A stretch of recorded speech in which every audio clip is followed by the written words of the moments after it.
दोस्तों, यह घटना यूपी के कानपुर की है। इस घटना ने मानवता को शर्मसार किया, हताश किया, निराश किया। जब आप इस घटना के बारे में सुनोगे तो आप भी दंग रह जाओगे, हैरान रह जाओगे कि भला कोई व्यक्ति ऐसा कैसे कर सकता है। वैसे तो इस घटना को सुनाना सही नहीं है, पर लोगों को जागरूक करना, समाज में अवेयरनेस फैलाना, इस पर्पज से इस वीडियो को आपके सामने पेश किया जा रहा है ताकि भविष्य में ऐसा कभी ना हो। दोस्तों, मेरा नाम है पुष्पेंद्र कुमार सैनी और आज की है सच्ची घटना कानपुर के शिवराजपुर थाने की है, जहां पर 14 दिसंबर 2024 की सुबह 8 बजे के आसपास एक परिवार किसी शादी समारोह से वापस घर लौटता है और वह घर पर आकर अपनी बेटी को आवाज लगाते हैं कि बेटा, हम घर पर आ गए हैं, दरवाजा खोल दो। लेकिन उनकी बेटी दरवाजा नहीं खोलती है। अब 3-4 बार परिवार वाले आवाज लगाते हैं लेकिन उनकी बेटी दरवाजा नहीं खोलती है, तो वह घर के अंदर खिड़कियों से झांकने की कोशिश करते हैं और जब वह अंदर देखते हैं तो अंदर का मंजर देखकर परिवार वालों के पसीने छूट जाते हैं, उनके पैरों तले जमीन खिसक जाती है। बिकॉज उनकी बेटी पलंग पर निर्वस्त्र लेटी हुई थी और उसके तन पर एक भी कपड़ा नहीं था। अब जैसे तैसे करके घर का दरवाजा खोला जाता है और उस परिवार की लेडीज, उस लड़की की माँ उस लड़की के शरीर पर कंबल ढक देती है। अब परिवार वाले अपनी बेटी को उठाने की कोशिश करते हैं लेकिन उन्हें पता चलता है कि उनकी बेटी की मृत्यु हो चुकी होती है। उस लड़की का शरीर पूरी तरह से ठंडा हो चुका था, जिसके कारण उसकी बॉडी पूरी तरह से अकड़ गई थी। जहां पूरा परिवार अभी हंसी खुशी वापस घर पर आया था, वहीं पूरे परिवार में अब मातम हो जाता है। अब वह रोने लगते हैं और यह बात जब आसपास के लोगों को पता चलती है तो वहां पर लोगों की भीड़ इकट्ठा हो जाती है। अब भीड़ में से कोई व्यक्ति इस घटना की जानकारी पुलिस को दे देता है। चूंकि लड़की का मामला होता है तो पुलिस तुरंत एक्शन में आ जाती है और उस लड़की के शव को अपने कब्जे में ले लेती है। अब पुलिस जांच पड़ताल में लग जाती है बिकॉज जिस अवस्था में लड़की मृत पाई गई थी वह कोई सामान्य अवस्था नहीं थी। इस केस में पुलिस के एंटर होने से यह खबर आसपास के इलाकों में आग की तरह फैल जाती है। जो भी इस घटना को सुनता है वह सब सोच में पड़ जाते हैं कि आखिर इस लड़की के साथ हुआ क्या, इसकी मृत्यु कैसे हुई है। इधर पुलिस जब घर में जांच पड़ताल कर रही थी तो उनको मैन पावर बढ़ाने वाली, जो सेक्स की इच्छा शक्ति बढ़ाने वाली दवाई होती है, जो डॉक्टरों की बिना प्रिस्क्रिप्शन के नहीं ली जाती है, उसके रेफर मिलते हैं। तो पुलिस को शक नहीं बल्कि यकीन हो जाता है कि इस लड़की के साथ जोर जबरदस्ती की गई है। अब यह सूचना उस लड़की के भाई भाभी को मिलती है। वह वहां से कुछ दूरी पर रहते थे तो वह भी वहां पर आते हैं।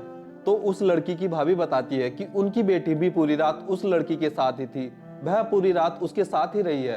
अब पुलिस उस 5 साल की लड़की से पूछताछ करती है तो पहले तो वह लड़की डर जाती है, लेकिन जब पुलिस उसके साथ प्यार से पूछताछ करती है तो वह लड़की बताती है कि उनके घर पर रात को कोई लड़का आया था और फिर वह लड़का और लड़की मुझे लेटाकर दूसरे कमरे में चले गए। अब पुलिस उससे पूछती है कि वह लड़का कौन था, तो वह लड़की बताती है कि उसको नहीं पता है। अब पुलिस वाले परिवार वालों से पूछते हैं, क्या आपकी लड़की किसी से बात करती थी, क्या वह किसी लड़के के कांटेक्ट में थी? तो इस पर परिवार वाले बताते हैं कि उन्हें नहीं पता है। ओबियस सी बात है, अगर कोई लड़की किसी लड़के के साथ कांटेक्ट में है, रिलेशन में है, तो वह यह बात अपने घर वालों को नहीं बताती है। अब पुलिस वाले परिवार के सभी नंबरों को सर्विलांस पर लगाते हैं तो वहां पर उनको एक कॉमन नंबर दिखाई देता है जिस पर घंटों घंटों बातें होती थी। तो पुलिस वाले उस नंबर की डिटेल निकालते हैं। अब यह नंबर वहां से 20 किलोमीटर दूर एक गांव नेवादा के रहने वाले एक लड़के कुलदीप कुमार उप शोभित नाम के लड़के का होता है। इस लड़के की उम्र 21-22 साल बताई जा रही है। तो पुलिस इस लड़के कुलदीप को हिरासत में लेती है और उससे पूछताछ करती है। तो पहले तो लड़का पुलिस वालों को इधर उधर की बातें बताने लगता है, लेकिन जब पुलिस अपने तरीके से सख्ती से उससे पूछताछ करती है तो वह सब उगलना शुरू कर देता है। अब कुलदीप बताता है कि उसकी मुलाकात उस लड़की से सोशल मीडिया प्लेटफॉर्म पर हुई थी। वह बातें करने लगे और उनकी बातें घंटों घंटों चलने लगी। एक दिन अचानक उस लड़की ने बताया कि उसका परिवार 13 दिसंबर की रात को एक शादी समारोह में जा रहा है और वह घर पर अकेली होगी, तो तुम घर पर रात में आ जाना। इसके लिए कुलदीप भी मान जाता है और उसको हाँ कर देता है। अब आगे कुलदीप बताता है कि वह किसी लड़की से पहली बार मिलने जा रहा था, तो वह यह बात अपने दोस्त को बताता है। तो उसका दोस्त उसको सेक्स वर्धक गोलियां दिला देता है और वह तय किए गए टाइम से उस लड़के के घर पर लगभग 8 बजे पहुंच जाता है और वह उस लड़की से मिलता है। इसके बाद वह कुछ बातें करते हैं और थोड़ी देर बाद वह लड़का उन सेक्स वर्धक गोलियों को खा लेता है, जिसके बाद वह लड़का और लड़की शारीरिक संबंध बनाना शुरू करते हैं। पहली बार में तो सब कुछ ठीक होता है, लेकिन जब दूसरी बार में वह शारीरिक संबंध बनाते हैं तो उस लड़की की तबीयत अचानक से बिगड़ना शुरू हो जाती है। पर यह लड़का कुलदीप मानवता की सभी हदों को पार कर उसके साथ इस घिनौने कृत्य को करता रहता है। इस दौरान कुलदीप ने उस लड़की को एक भी कपड़ा नहीं पहनने दिया, जिसके कारण उस लड़की को ठंड लगना शुरू हो जाती है। लेकिन कुलदीप निर्ममता की सभी हदों को पार कर वह उस घिनौने काम को करता रहता है, उसके साथ शारीरिक संबंध बनाता रहता है। वह उस लड़की को 8:30 बजे से लगभग 3 बजे तक उस लड़की के साथ शारीरिक संबंध बनाता है और इस दौरान वह उसको एक भी कपड़ा नहीं पहनने देता है, जिससे उस लड़की को ज्यादा ठंड लगनी शुरू हो जाती है और उसकी तबीयत बहुत ज्यादा बिगड़नी शुरू हो जाती है। आगे कुलदीप बताता है कि जब लड़की की ज्यादा तबीयत बिगड़नी शुरू हो जाती है तो वह घर पर आग भी जलाते हैं, लेकिन उसके बाद भी लड़की की तबीयत ठीक नहीं होती है।